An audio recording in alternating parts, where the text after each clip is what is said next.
సినీ సెలబ్రిటీల్లో వివాహేతర సంబంధాలు పెట్టుకుంటున్న ఇష్యూస్ అయినా హైలైట్ చేస్తున్నారు మీడియా వాళ్ళే. అండ్ ఇంకొకటి ఏంటంటే ఈ ఇష్యూ అయిన తర్వాత డైరెక్ట్‌గా కొన్ని మీడియా సంస్థలు ఏంటంటే లైవ్ డిబేట్లు కూడా స్టార్ట్ చేశాయి.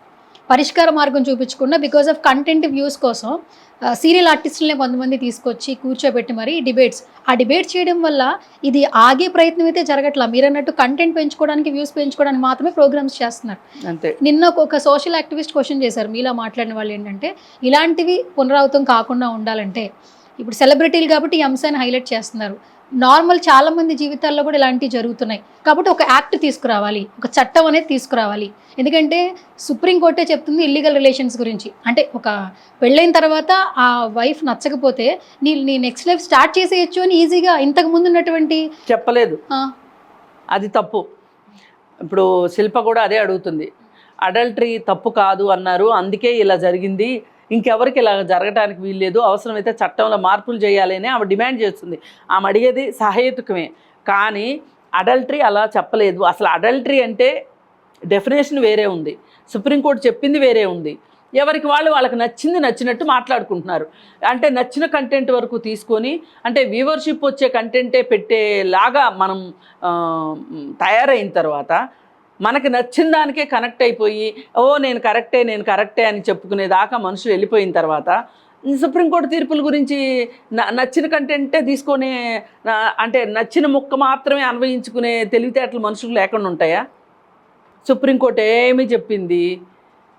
అడల్టరీని తీసేస్తున్నాము అని చెప్పింది. 498లో అడల్టరీ అనే ఒక అంశాన్ని తీసేస్తున్నామని చెప్పింది. అసలు అడల్టరీ అంటే ఏంటో తెలియకోకుండా చాలామంది అడల్టరీ కరెక్టు, తీసేశారు కాబట్టి అడల్టరీ చేయొచ్చు అనుకుంటున్నారు. పాత రోజుల్లో ఎలా ఉండేదంటే, స్త్రీలు అప్పట్లో 4-5 పెళ్ళిళ్ళు చేసుకున్న బహుభార్య తత్వం లీగల్ ఒకప్పుడు. తర్వాత మనకి స్వతంత్రం వచ్చిన తర్వాత బహుభార్య తత్వం ఉండటం కరెక్ట్ కాదు, బైగమీ కరెక్ట్ కాదు, ఒక భార్యకి ఒక భర్తే, ఒక భర్తకి ఒక భార్య ఉండాలి అని చెప్పి మనకి హిందూ వివాహ చట్టం వచ్చింది.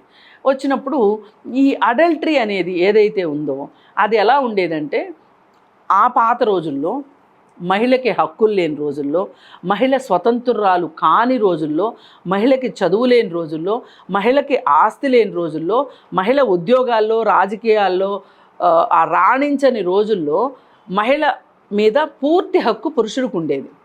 ఒక భార్యాభర్త ఉన్నారనుకుందాం. ఒక భర్త తన భార్య తనతో కాకుండా వేరే ఎవరితోనైనా వివాహేతర సంబంధం కొనసాగించాలి అంటే ఆ భర్త ఒప్పుకోవాలి. ఇది మనకు చాలా విచిత్రంగా అనిపించవచ్చు. లేదు అంటే ఆ భార్యతోటి ఇంకెవరన్నా పరపురుషుడు వివాహేతర సంబంధాన్ని కొనసాగించాలి, ఒక లైంగిక సంబంధాన్ని కొనసాగించాలి అంటే గనక భర్త యొక్క పర్మిషన్ తీసుకోవాలి. తీసుకుంటే తప్పు కాదు, తీసుకోకపోతే తప్పు.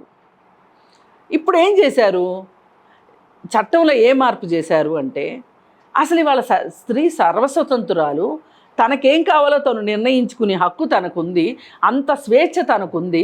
అలాంటప్పుడు అసలు పురుషుడు ఒప్పుకోవడం ఏంటి ఆమె లైంగిక సంబంధాల పట్ల అని చెప్పి మాత్రమే కోర్టు చెప్పింది. ఓకేనా? భర్త అనుమతితో సంబంధం లేదు అని మాత్రమే చెప్పింది. చెప్పి ఇలా వివాహేతర సంబంధాలు కూడా తప్పు కాదు అని చెప్తూ, ఈ వివాహేతర సంబంధాలుని ప్రశ్నించే హక్కు, అలాగే ఈ వివాహేతర సంబంధాలని చూపెట్టి విడాకులు అడిగే హక్కు ఉంది. అంటే విడాకులకి ఇది ఒక బేస్ పాయింట్ అని కూడా చెప్పింది. మళ్ళీ ఇంకొకటి ఏం చెప్పింది, ఈ వివాహేతర సంబంధాల వల్ల ఇంట్లో అశాంతి వస్తే అది క్రూయల్టీ కింద చూపబడుతుంది అని కూడా క్రూరత్వం, వివాహంలో క్రూరత్వం కుదరదు కదా, మరి ఇది క్రూరత్వం కిందే చూడబడుతుంది అని చెప్పింది.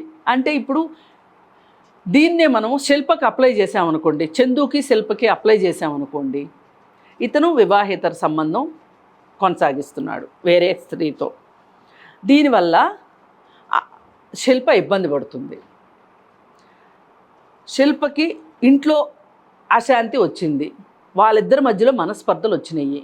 ఇప్పుడు శిల్ప అడగొచ్చు, నువ్వు ఎలా వివాహేతర సంబంధం పెట్టుకుంటావు, నేను భార్యని నేనుండగా వేరే వాళ్ళతో ఎలా వివాహేతర సంబంధం పెట్టుకుంటావు అని అడిగే హక్కు ఆమెకుంది. ఇది చట్టం. దీన్ని ఎవ్వరికి నచ్చినట్లు వాళ్ళు. అయితే మరి మీకు ఇంకొక డౌట్ ఇమీడియట్గా వచ్చేది ఏంటి అంటే, అవును మరి ఆమెకి భర్త వివాహేతర సంబంధాల గురించి భార్యకి కోపం వచ్చింది, ఆమె బాధపడుతుంది, హర్ట్ అవుతుంది, కోర్టుకు వెళ్తే ఏం జరుగుతుంది అంటే విడాకులేనా పరిష్కారం? విడాకులకి ఇది ఒక ప్రాతిపదిక అని మీరు చెప్పారు కదా, మరి విడాకులు తీసుకుంటే ఎట్లా? అంటే విడాకులు ఇచ్చేసేస్తే ఇంకా లైసెన్స్ ఇచ్చేసినట్టే కదా ఆ భర్తకి. ఆయన ఎంచక్క ఇంకో పెళ్లి చేసుకుంటారు కదా. ఇప్పుడు ఒక పురుషుడికి ఇంకో పెళ్ళైనంత ఈజీగా స్త్రీకి అవ్వాలంటే కష్టం అవ్వదు కదా. మరి పైగా ఈ బంధంలో పిల్లలు కూడా ఉన్నారు కదా. ఈ పిల్లల బాగోగులు చూడవలసింది ఎవరు? ఇప్పుడు ఆయనకు నచ్చినట్టు ఆయన పెళ్లి చేసేసుకుంటాడు, ఈమెకు నచ్చినట్టు ఈమె పెళ్లి చేసేసుకుంటుంది. మరి పిల్లల సంగతి ఏంటి? అందుకని ఇవన్నీ ఏంటి అంటే కొన్ని చూడడానికి పనికొచ్చేవి, కొన్ని వినడానికి పనికొస్తాయి, కొన్ని మాట్లాడుకోవడానికి మాత్రమే పనికొస్తాయి, కానీ ఇవన్నీ ఆచరించడానికి పనికిరావు అనేది మనం అర్థం చేసుకోవాలి. నువ్వు ఒక పెళ్ళి చేసుకున్న తర్వాత, ఒక బాధ్యతలోకి వచ్చిన తర్వాత, నీ భార్య పిల్లలు వాళ్ళ శ్రేయస్సు గురించి నువ్వు ఆలోచించకపోతే నువ్వు నీ పెళ్ళికి విలువ ఇచ్చిన వాడివి కాదు. నువ్వు ఒక బంధానికి విలువ ఇవ్వని వాడివి. నువ్వు ఎంత గొప్పవాడివైనా సరే, నువ్వు ఎన్ని కోట్లు సంపాదించినా సరే, నీ వెనక ఎన్ని కోట్లు ఉన్నా సరే, నువ్వు ఒక బంధానికి విలువ ఇవ్వని కాడికి నువ్వేం మనిషివి అని మనం ప్రశ్నించవచ్చు. ఇప్పుడు ఇలాంటి సిమిలర్ కేసే కదా సినిమా యాక్టర్ నరేష్ గారు పవిత్ర లోకేష్ గురించి ఇలాగే కదా మనం మాట్లాడుకున్నాం. సరే మీ ఇద్దరికి నచ్చింది, బాగుంది, నీకు ఆమెతో చాలా సౌఖ్యంగా అనిపిస్తుంది, చాలా సుఖంగా అనిపిస్తుంది, జీవితం అసలు పంచరంగుల్లో కనిపిస్తుంది, కాదని ఎవ్వరు అనట్లే. నువ్వు చెప్పేవన్నీ కరెక్టే. మరి నువ్వు పెళ్లి ద్వారా ఉన్న రమ్య సంగతి ఏంటి అని కదా మనం అడిగాము. మరి దానికైతే ఆయన సమాధానం చెప్పాలి కదా. ఈ రమ్యనేంటో తేల్చుకొని నువ్వు పవిత్ర దగ్గరికి వెళ్తావా, లేకపోతే ఇంకొకరి దగ్గరికి వెళ్తావా, ఏమైనా చేసుకో నువ్వు. అందుకని ఎవరైనా సరే దయచేసి మనం పెళ్ళికి పనికొస్తామా లేదా,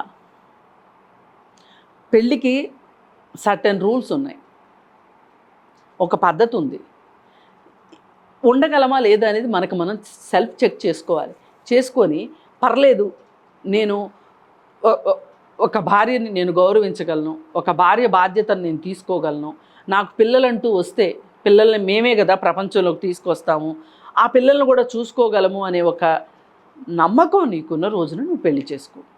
నమ్మకం లేనప్పుడు పెళ్లి చేసుకోవద్దు. పెళ్ళిలోకంటూ వచ్చావు అంటే గనక, ఇవన్నీ చెయ్యలేకపోతున్నాను అంటే గనక ఎంచక్క ఒక మంచి నమస్కారం పెట్టి పద్ధతిగా విడాకులు తీసుకుని ఇంకొక సంబంధంలోకి వెళ్ళొచ్చు, ఇంకో పెళ్ళిలోకి వెళ్ళొచ్చు, ఇంకొక సంబంధంలోకి వెళ్ళొచ్చు. సహజీవనం తప్పు కాదు అని సుప్రీంకోర్టు చెప్పిందని మొత్తుకుంటున్నారు కదా, అవే సహజీవనాల్లోకి వెళ్ళండి, ఎవ్వరు కాదనరు. ఎందుకు భార్య ఉండగా ఇంకొక సహజీవనం అవసరం ఎందుకు నీకు? ఓకే, వచ్చినా సరే ఇదేదో తేల్చుకుని వెళ్ళాలి. ఇది మాత్రమే అర్థం చేసుకునేటట్లు మాట్లాడగలగాలి. అంతేగాని చందు శిల్ప ఒకప్పుడు ఎలా ఉండేవాళ్ళు, ఇప్పుడు ఇలా అయిపోయారు, పవిత్ర జయరాము చందు ఎంత బాగా ఉన్నారు, అసలు ఆ చందుకి పవిత్ర అంటే ఎంత ఇష్టం, ఆ పవిత్రకి చందు అంటే ఎంత ఇష్టం, వీళ్ళిద్దరూ కలిసి ఎన్ని షికారులు చేశారు. ఇవి అవసరమా ఈరోజు?